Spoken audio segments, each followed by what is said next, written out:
Ja, Mahlzeit meine Freunde, hier ist wieder euer Hunter mit dem Barbecue aus dem bayerischen Wald. Ja, heute wird es bombig. Wir machen Zucchini-Bombs. Wie wir die machen und was wir dafür brauchen, seht ihr nach dem Intro. Also dranbleiben.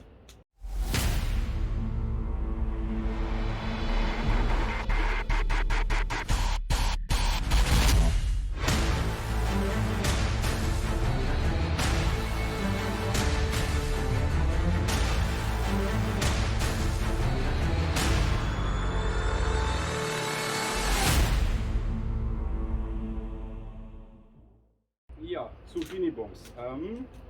Wir brauchen dafür natürlich schöne Zucchinis. Diese schneiden wir in der Mitte durch und werden sie mit einer Hackfleisch-Käsemischung füllen und in Speck ummanteln. Dazu gibt es Folienkartoffeln und die machen wir auf der Feuerplatte im Feuer direkt in Folie, genauso wie die Bomben, die machen wir auch in Folie. Brauchen tut ihr dafür zwei größere, also nicht so kleine und größer. Wenn ihr ganz große habt, ist auch in Ordnung. Aber so ungefähr die, ich sage jetzt mal die L-Größe, die braucht ihr unbedingt, weil wir müssen die teilen, ausfüllen und dann kommt eine Mischung aus Hackfleisch und Käse rein. Ja, dazu brauchen wir natürlich Hackfleisch gemischt, ein Klecks Senf. Wir brauchen Knoblauch und Zwiebel. Wir brauchen geriebenen Käse, Speck zum Ummanteln und dazu gibt es dann einen, also zu den Folienkartoffeln gibt es wieder einen Knoblauchdip und dazu brauchen wir Joghurt und Creme Fraiche oder Creme Fil, je nachdem. Wir brauchen etwas Minze, Mayonnaise und Gewürze. Ja, ich mache hier einmal ein bisschen Platz und dann sehen wir uns gleich wieder zum Zubereiten.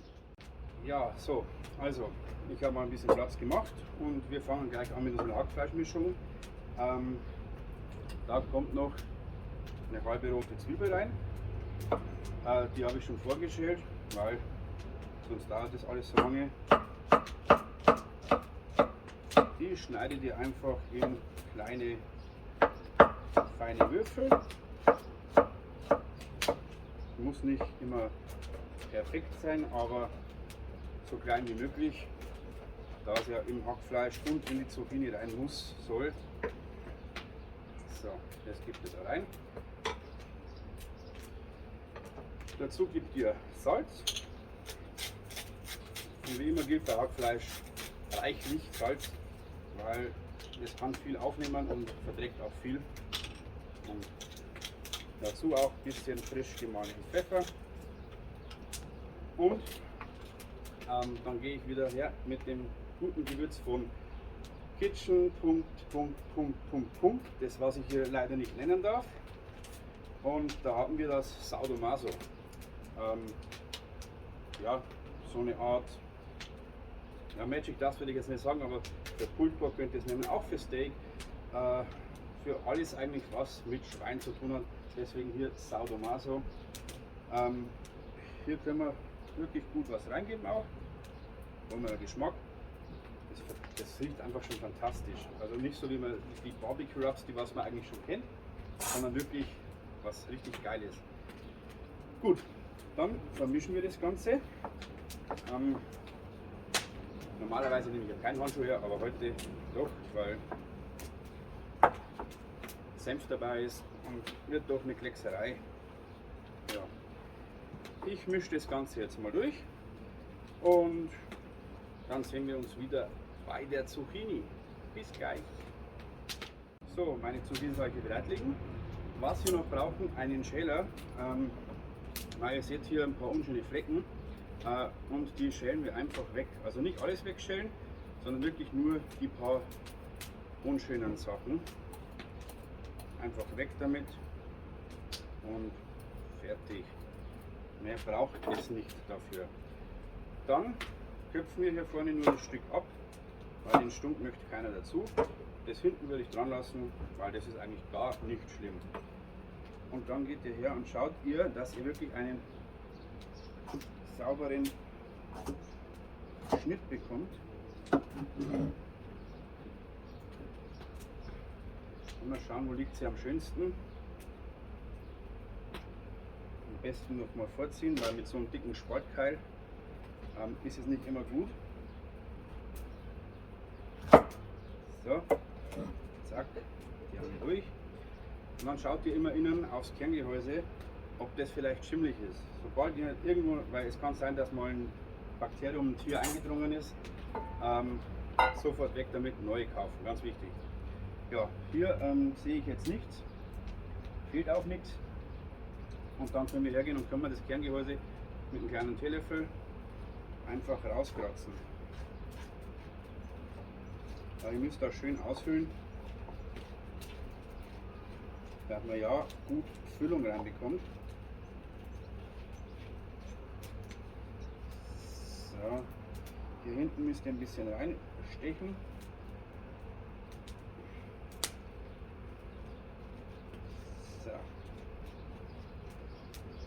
So sollte das Ganze dann aussehen. Ja, kann man noch ein bisschen nachkorrigieren hier. Aber im Grunde passt es und dann haben wir eine schöne ausgehöhlte Zucchini. Das mache ich mit den restlichen 3 Stücken auch. Ihr könnt dabei ein Bier trinken, ich kümmere mich hier drum und wir sehen uns dann danach. Ja, die Zucchini sind ausgehöhlt. Also wir haben hier 4 schöne Stücke, die was ausgehöhlt sind.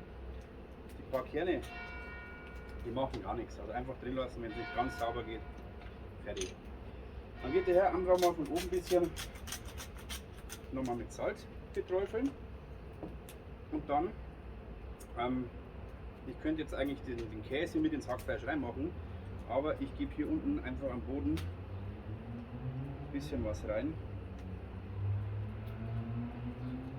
Haben wir ein bisschen die Haftwirkung dann, hoffe ich zumindest, dass sich das mit der Zucchini gut verbindet. Wenn sich gar nicht verbindet, weil der Käse zu fettig ist, rutscht es einfach raus. Ja, dann geht ihr her und einfach die Zucchini nehmen und wirklich schön da rein. Schön fest reinpressen. Also ich habe jetzt hier 560 Gramm. 500 hätte ich bestellt, 560 habe ich bekommen. Sollte reichen. Aber normalerweise ja.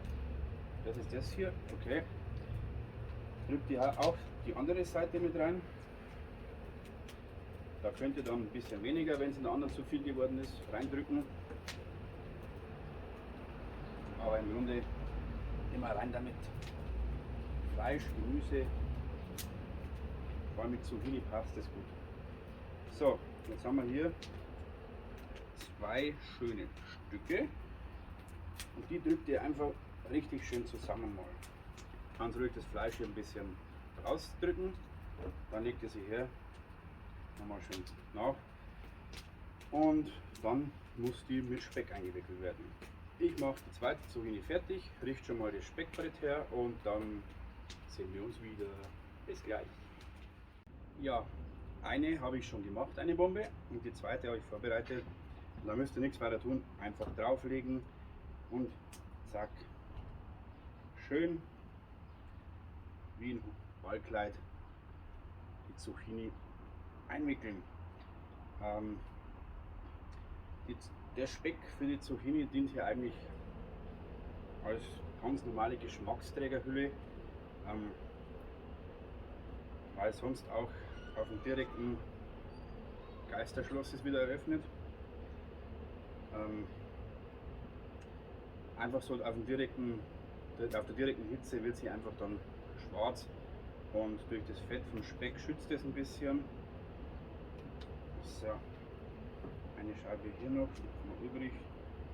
Wir haben so viel Speck übrig. So, dann drückt ihr das Ganze noch mal ein bisschen. So, haben wir 2 schöne Stücke und die könnt ihr auf dem Smoker machen oder auf dem Gasgrill, wie es euch lieb ist. Ich mache sie heute nicht hier und nicht hier, ich mache sie auch wieder da, dass wir ein bisschen Röstaromen und ein bisschen Farbe dran kriegen. Habe ich schon mal auf die Feuerschale eine Gusseisenplatte draufgelegt und ja, da sehen wir uns gleich wieder zum Anrösten. Ja, kurz gewechselt. Hier ist die Feuerschale mit der Gusseisenplatte Da geben wir jetzt einfach mal schön Öl drauf ein bisschen.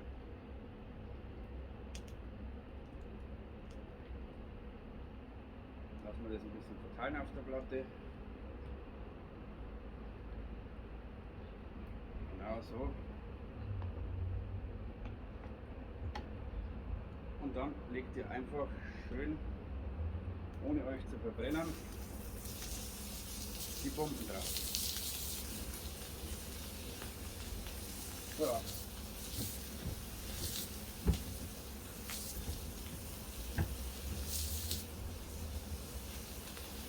Und immer schön ein bisschen schauen. Der Speck, der ist gleich schwarz.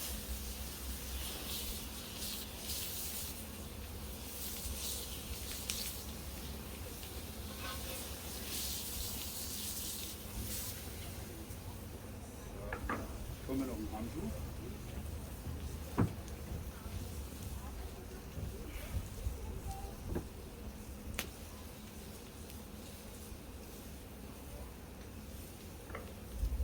Dann drehen wir das Ganze schon mal ein bisschen.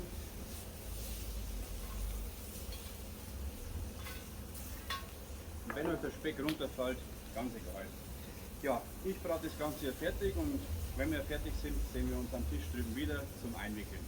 Bis gleich. So, ich habe soweit alles angeröstet. Ja, der Speck ist mir ein bisschen runter. Es ist nicht ganz so geworden, wie ich es mir vorgestellt habe. Aber mein Fehler muss man auch mal machen. Kann nicht immer alles glücken. Ja, die tun wir jetzt rein. Ich habe hier doppelt beschichtetes Alupapier. Und da tun wir das schön reinwickeln. Ja. Das schlagen wir da. Und dann gehen wir das Ganze nochmal mit einer normalen Alufolie rum.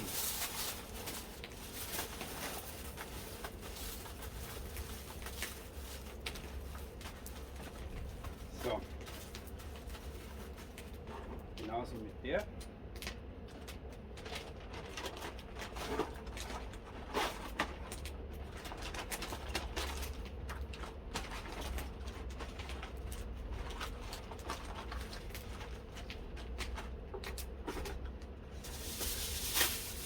Zack. Schlagen wir das Ganze.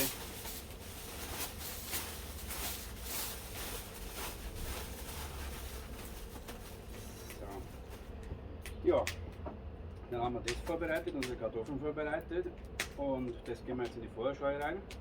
Verteilen wir schön in die Kohlen drinnen, beziehungsweise im Holz.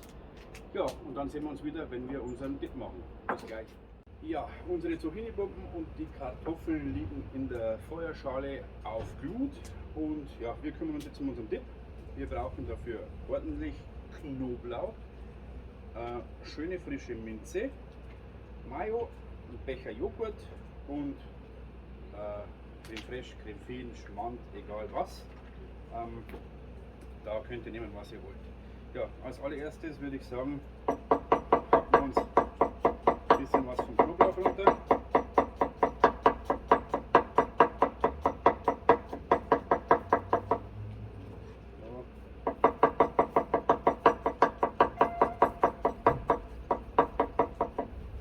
Und den könnt ihr dann einfach schön fein hacken.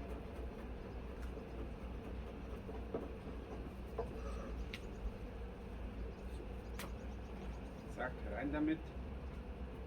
Ja, ich würde jetzt sagen, dass ich gar nicht mehr den zweiten mit rein mag, weil es doch ordentlich viel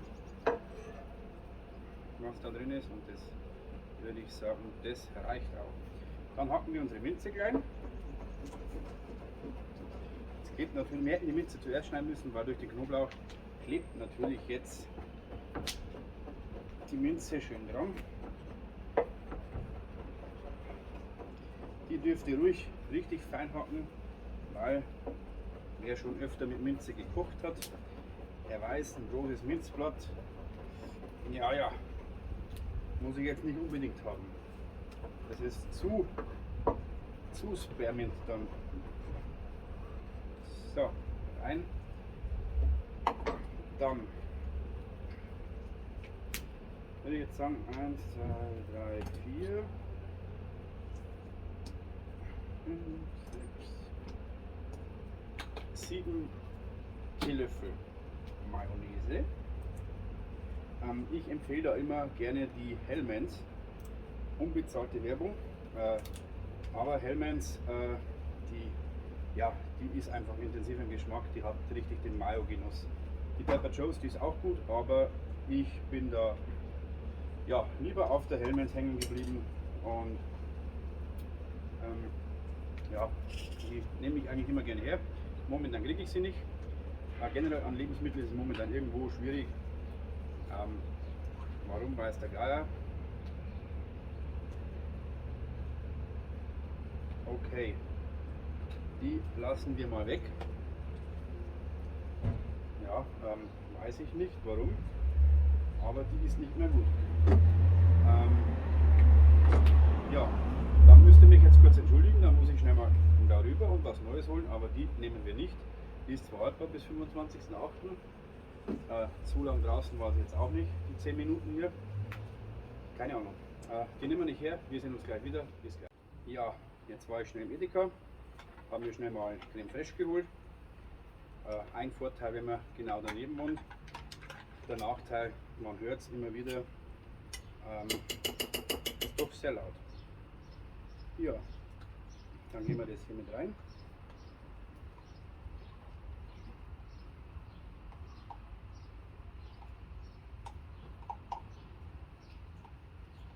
So, was wir noch brauchen, Salz, Pfeffer.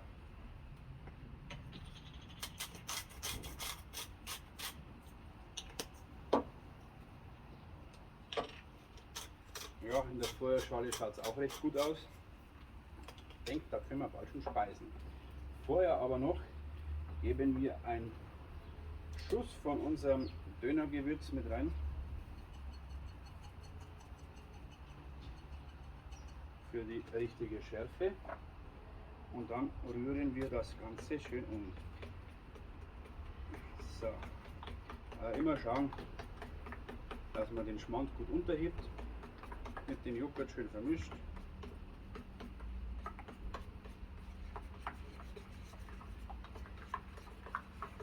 So. Und das Wichtigste, wenn man was macht, abschmecken. Hat Frische, hat Knoblauch.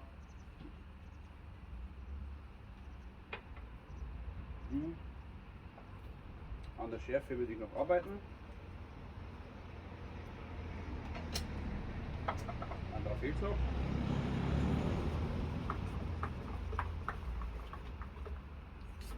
Und keine Angst. Bei mir kommen keine zig Leute und ich probiere hier vom gleichen Löffel und gehe hier wieder rein. Nein, das ist meist nur für mich und für die Familie. Und genauso soll es sein. Meine Familie isst auch immer vom gleichen Teller, vom gleichen Besteck. Deshalb ist das egal. Ja, unser Dip ist fertig. Jetzt warten wir nur noch auf unser Hauptgericht.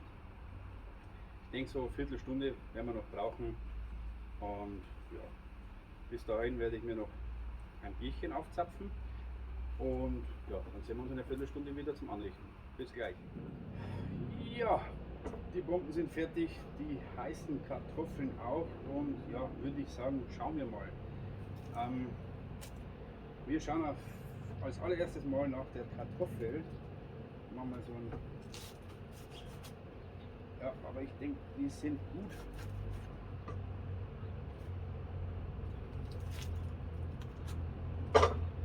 Jawohl. So müssen die Dinger aussehen. Und ja, da geben wir als allererstes hier einen Klecks von meinem kleinen Knoblauchdip drauf. Und dann packen wir mal die Bombe aus. Ja, lassen wir die Bombe platzen, würde ich sagen. Ob ich es hinbekommen habe oder nicht.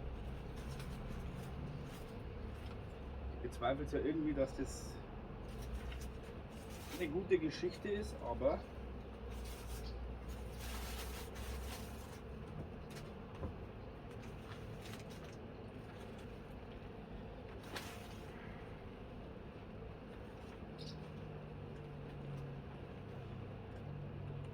Ja, schau her, lieber Hunter, ist doch was geworden, würde ich sagen. Jetzt müssen wir das noch hier schön heiß, heiß, heiß, heiß runterkriegen.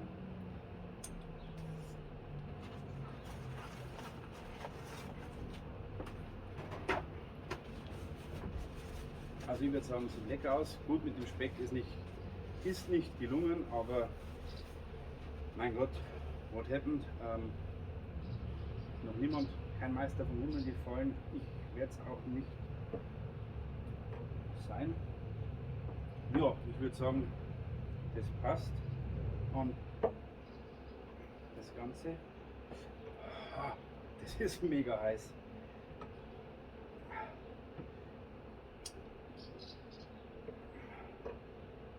Das Ganze legen wir jetzt mal hier drauf. Weil nicht nur ich esse. So. Also ich kann nur sagen, es riecht schon mal mega rüber. Und ja, das Ganze teste ich jetzt auch.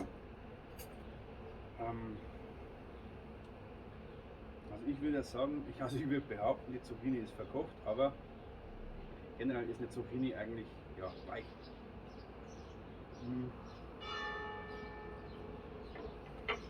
Heiß.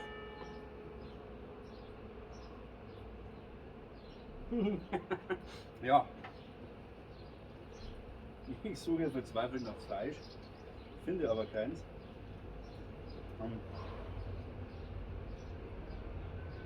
Aber auch mit Speck schmeckt es trotzdem geil. Ja, ohne das Fleisch hast du halt nichts, außer Zucchini mit Speck, Zucchini mit Salz. Aber wir wollen ja das Fleisch da drin auch.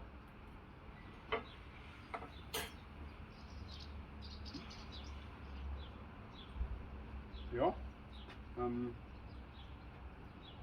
ja, Gewohnheit.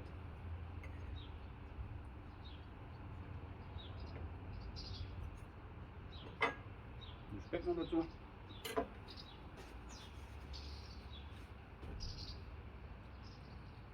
Ja, ist eine geile Geschichte. Ja, es ist schade, dass das mit dem Speck nicht so geklappt hat, aber auch wenn er daneben liegt, ist das eigentlich gar kein Problem. Genau, die Kartoffel wollte ich noch probieren. Die haben wir auch hier.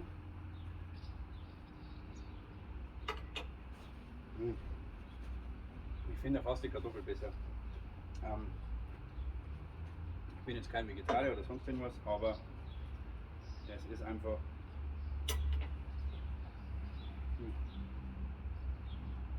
erinnert mich an meine Kindheit.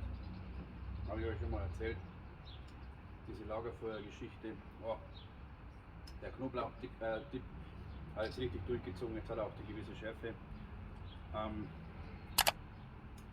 Ja, Ofenkartoffel oder Lagerfeuerkartoffel, und das, wenn man dann hier so die knackige Schale hat, die einfach so wegpellt und hier drunter das holt, und da kann ruhig ein bisschen was von der schwarzen Schale mit drauf sein, das ist egal, das schmeckt geil. Ja, wieder ein klasse Gericht. Muss man auf jeden Fall mal nachmachen, sollte man. Ich finde das mit dem Hackfleisch und der Zucchini und dem Speck zum Abrunden, finde ich echt mega. Und wer auf Zucchini steht, ist mein absolutes Lieblingsgemüse. Und dazu Fleisch, besser geht's nicht. Aus dem Lagerfeuer raus sage ich jetzt mal, der sollte das auf jeden Fall probieren. Rezept gibt es wie immer unten. Und ja, wenn euch das Video gefallen hat, gebt mir einen Daumen nach oben. Abonnieren nicht vergessen, würde mich freuen. Natürlich alles kostenlos. Ja, und ich sage mal, eventuell gibt es diese Woche nochmal ein Video, weil ich verabschiede mich ab Freitag in den Urlaub und ja, dann kann ich euch kein Video mehr bringen. Deswegen würde ich vielleicht noch am Donnerstag eins bringen und ja, ihr könnt mir gerne unterschreiben, was ihr vielleicht sehen wollt. Ob auf dem Gasgrill, Smoker oder Feuerplatte, mir egal, ich mache alles für euch. Und ja, gebt mir einen Daumen nach oben und denkt daran, immer regional genial bleiben. Bis dahin, euer Hunter. Ciao.